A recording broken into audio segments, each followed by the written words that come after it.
السلام علیکم فرینڈ، یہ سوزوکی میران کا ECU ہے، کمپیوٹر ہے۔ اس میں اکثر اس کی ڈسٹریبیوٹر کا کرنٹ غائب ہو جاتا ہے، تو اس کا جو IC ہے، جس بھی میران میں ڈسٹریبیوٹر کا کرنٹ غائب ہو جاتا ہے تو اس کا یہ IC لگا ہوا ہے۔ یہ IC کمپیوٹر کے اندر لگا ہوتا ہے، اور اس IC کا جو اوپر نمبر لکھا ہوتا ہے IC 101 IC 101، یہ جو اس کا نمبر ہے یہ کرنٹ کا ہوتا ہے۔ یہ میران گاڑی ہے، سوزوکی میران۔ تو اس کا یہ IC یہ ہم نے چینج کی ہوئی ہے، تو آپ کو اور بھی چیزیں بتاتا چلوں کہ اس میں دوسری چیزیں کس کس چیز کے لیے لگی ہوئی ہے۔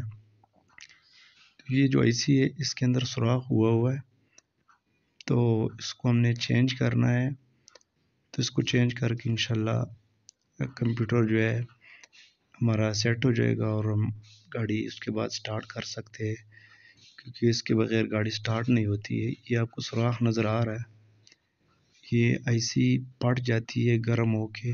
اس کو کوئی ڈسٹریبیوٹر میں اگر کوئی ڈائریکٹ کرنٹ مل جائے تو اس کی وجہ سے یہ شارٹ ہو کے جل جاتی ہے۔ یہ جو IC ہے یہ اس میں یہ فیول پمپ ریلے کی ہے۔ جو فیول پمپ ریلے کو ارتھ ملتا ہے یہ اس SMD سے ملتا ہے۔ یہ اس کی 3 پنیں لگی ہوتی ہے، اور اس کمپیوٹر کی ہم نے دوسری کمپیوٹر سے یہ IC نکالنی ہے۔ تو یہ آپ کو نظر آ رہا ہے، یہ فیول پمپ ریلے جو ہے یہ اس کی ہے، اور یہ سائڈ پہ 2 اور لگے ہوئے ہیں۔ اس میں یہ جو ہے یہ ریڈیٹر فین کی ہے، جو ریڈیٹر کا پنکھا ہوتا ہے یہ اس کی ہے۔ اور یہ ICU کے بارے میں آپ کو سمجھا دیا۔